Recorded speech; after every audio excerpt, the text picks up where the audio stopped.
하루간 경제 뉴스를 종합하는 시간 경제운입니다. 마이크로소프트가 새 양자 컴퓨터 칩을 공개하면서 양자 컴퓨터 상용화에 한 걸음 더 다가섰다는 평가입니다. 이 치열한 경쟁 속에서 양자 컴퓨터 기술이 어떤 변화를 가져올지 뉴스 포인트에서 확인해 보겠습니다. 지금 자리에 홍경표 기자 나와 있습니다. 안녕하십니까? 안녕하세요. 네, 작년 말에 구글이 양자 컴퓨터 신기술을 그야말로 깜짝 발표했는데 이 마이크로소프트도 곧바로 새 칩을 내놨습니다. 맞습니다. 인류의 난제를 풀어줄 것으로 평가받는 미래 기술, 양자 컴퓨터를 둘러싼 경쟁이 가속화되는 가운데 마이크로소프트가 간밤에 자체 개발한 양자 컴퓨팅 칩을 공개했습니다. 네. 마이크로소프트는 세계 최초로 위상 초전도체를 사용한 양자 칩 마요라나 1을 개발했다고 밝혔는데요. 네. 반도체 발명이 오늘날의 스마트폰, 컴퓨터, 전자제품을 가능하게 한 것처럼 이번 개발로 양자컴 시대가 몇 년 만에 실현될 수 있을 것이다 이렇게 강조했습니다. 네. MS는 이번 양자칩 개발을 트랜지스터 발명에 비유하기도 했는데요. 네. 진공관 시대에 거대했던 컴퓨터가 트랜지스터를 계기로 해서 소형화되면서 PC 시대가 열린 것처럼 양자 컴퓨터가 혁명과도 같은 변화를 가져올 것으로 예상한 것이죠. 네, 그 구글 칩하고 네. 비교하면 성능이 얼마나 좋아진 겁니까? 네, 이번에 마이크로소프트가 공개한 양자 칩은 이 큐비트라는 게 이제 8개가 탑재가 됐습니다. 네. 큐비트는 양자컴 연산의 기본 단위라고 볼 수가 있는데요. 이 큐비트가 높을수록 성능이 뛰어나다고 볼 수가 있겠습니다. 네. 기존의 일반 컴퓨터는 전자의 유무에 따라서 0과 1의 비트로 정보를 표현하고 순차적으로 계산하는 반면에 양자컴은 예컨대 0과 1을 동시에 처리하고 중첩할 수 있어서 연산 속도가 획기적으로 빠르다 이렇게 볼 수가 있겠습니다. 네네. 또 2개 이상의 입자가 서로 물리적으로 떨어져 있어도 상호 연결된 상태를 유지하는 이 얽힘 원리를 이용해서 연산 효율을 더 극대화하는 것이죠. 그 결과 연산 성능이 기하급수적으로 높아질 수도 있습니다. 네. 이번에 마이크로소프트는 큐비트를 100만 개 이상으로도 확장할 수 있도록 양자칩을 설계했다고도 밝혔고요. 네, 100만 개까지면 아직 멀기는 네. 했지만 그래도 이 양자 컴퓨터 상용화에 조금 더 다가섰다 이런 점에 의미를 둬야겠죠. 맞습니다. 양자 컴퓨터는 일반 컴퓨터로는 불가능한 막대한 양의 정보를 빠르게 처리할 수가 있어서 미래 혁신 기술 중 하나로 꼽히고 있습니다. 네네. 그러나 온도 등 외부 환경 변화에 양자 상태가 깨져서 쉽게 오류가 발생할 수 있다는 단점이 있긴 합니다. 그래서 상용화까지는 수십 년이 걸릴 것이다 이런 이야기도 있었는데요. 네. 하지만 이번 MS 양자칩의 핵심인 위상 초전도체라는 것은 인디움 비소와 알루미늄 등으로 구현이 됐습니다. 예. 위상 초전도체는 초전도성을 가지면서 형태가 번영이 돼도 입자가 위상이 변하지 않아서 성질이 쉽게 유지되는 것이라고 볼 수가 있겠습니다. 네. 위상 초전도체를 통해서 양자 정보의 손상을 막고 오류 파악과 수정도 디지털로 자동적으로 제어할 수 있게 되는 것이죠. 네네. 마이크로소프트는 큐비트 100만 개는 이제 양자컴이 산업의 실질적인 변화를 가져오기 위한 필수 인계치라고 했습니다. 그러니까 이게 100만 개 이상 큐비트가 된다는 것을 어떤 양자컴 상용화가 시작되는 때라고 본 것이죠. 네, 그게 언젠지는 네. 알 수 없겠지만 이 양자 컴퓨터가 만약 실제로 일상에서 쓰이게 되면 어떤 일들이 가능해지는 거죠? 네, 마이크로소프트는 이 100만 큐비트급 양자컴이 개발되면 분자 간 복잡한 상호작용을 비롯해서 온난의 컴퓨터로는 풀 수 없는 각종 문제가 해결될 것이라고 봤습니다. 네. 예를 들면 교량이나 항공기의 균열 등을 자가복구하는 물질도 개발할 수가 있게 되고요. 각종 플라스틱을 분해하는 맞는 총매도 만들 수 있어서 환경 오염도 풀 수 있다는 것이죠. 네네. 토양 비옥도를 획기적으로 높여서 식량 부족 문제도 해결할 수 있을 것으로 또 보입니다. 네. 또 양자컴이 상용화되면은 AI 분야에서도 근본적 혁신이 가능하다 이런 분석도 나오고 있어요. 네. 이 막대한 양의 데이터를 학습한 뒤에 이를 토대로 연산과 추론을 하는 AI에 있어서 양자 컴퓨터 기술이 적용이 된다면은 소비 전력을 비롯해서 비용과 시간을 대폭적으로 줄이면서 AI 학습 속도를 극적으로 높일 수 있다는 것이죠. 네. 또 양자 컴퓨터는 또 의료, 제약, 경제 등의 분야에서도 혁신을 이끌 것으로 기대가 되고 있습니다. 네.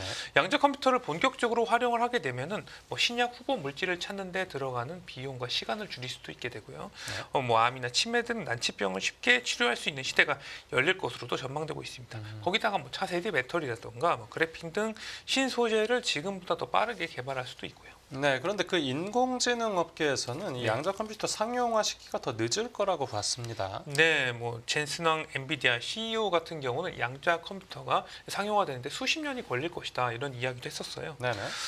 황 CEO는 지난달 8일 양자 컴퓨터의 발전에 대해서 매우 유용한 양자 컴퓨터에 대해 15년이라고 말한다면 아마도 그건 초기 단계일 것이다면서 30년은 아마 뭐 후기 단계일 것이라고 말한 바 있습니다. 네. 그런데 뭐 반면에 뭐 양자 컴퓨터를 직접적으로 개발 중인 구글의 견해는 약간 달랐는데요. 네. 구글 모에서 알파벳의 순다르 피차이 CEO는 최근 부상하고 있는 양자 컴퓨터와 관련해서 실질적으로 유용한 양자 컴퓨터가 5에서 10년 내에 가능할 것이라고 이야기하기도 했습니다.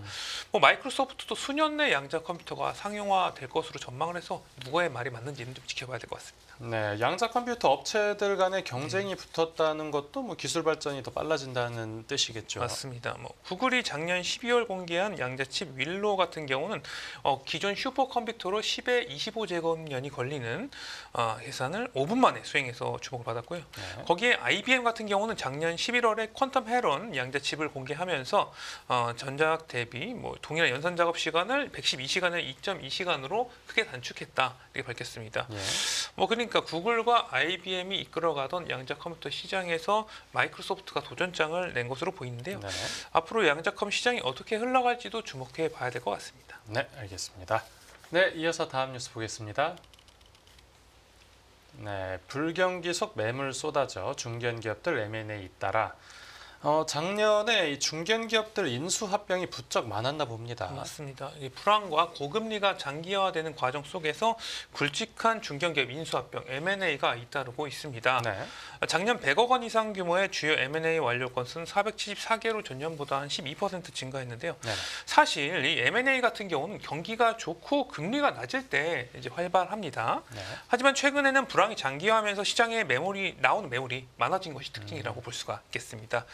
그리고 뭐 인수 자금이 충분하거나 미래 사업에 대한 투자 의지가 강한 기업들의 인수 수요가 맞물려서 최근에 M&A 협상이 이루어지는 사례가 많아지는 것으로 분석이 되고 있어요. 네.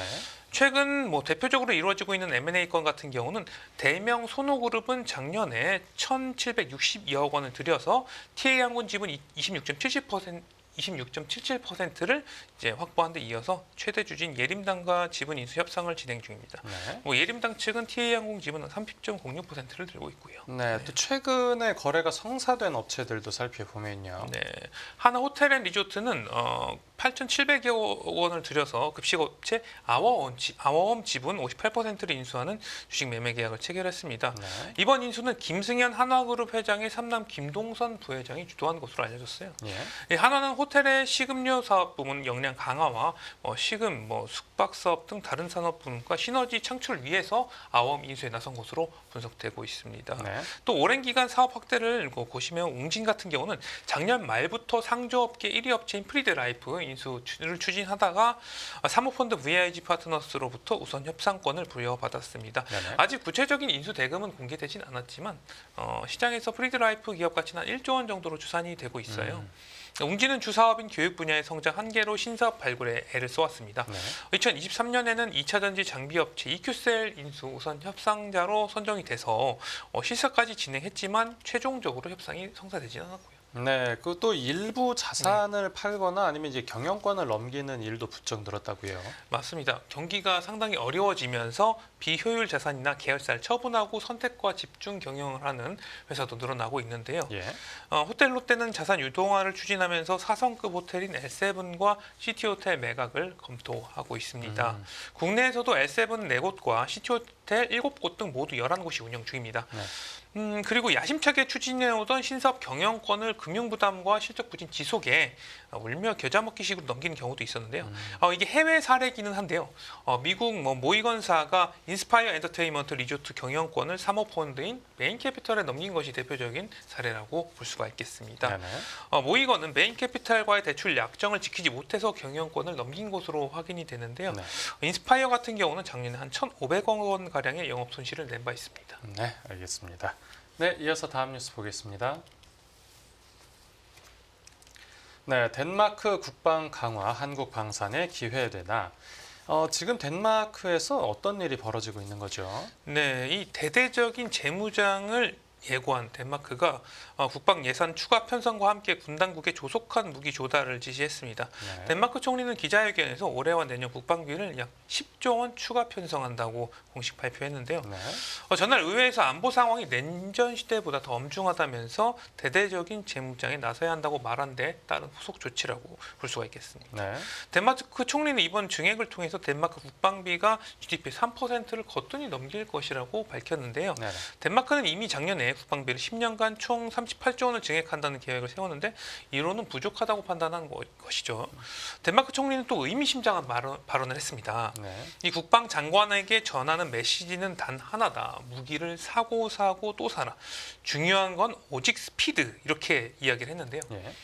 그는 최상의 무기를 구매할 수 없다면 차선책을 사야 한다.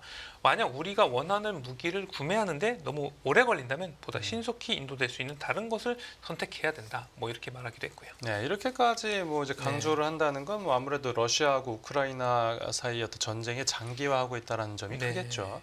그래서 우선적으로 덴마크 총리는 이번 결정의 배경으로 러시아의 위협을 꼽았습니다. 3년 가까이 우크라이나를 적극적으로 지원한 탓에 무기가 고갈되는 등 현실적인 이유도 있었고요. 네. 하지만 일각에서는 도널드 트럼프 미국 대통령이 덴마크 자치령인 그린란드를 편입하겠다는 의사를 계속해서 노골적으로 표시하고 있는 것도 영향을 줬을 것이라는 분석이 나오고 있습니다. 덴마크 국방비는 사실 2022년까지만 해도 GDP 한 1.1%에서 1.3% 수준에 그쳤습니다. 네.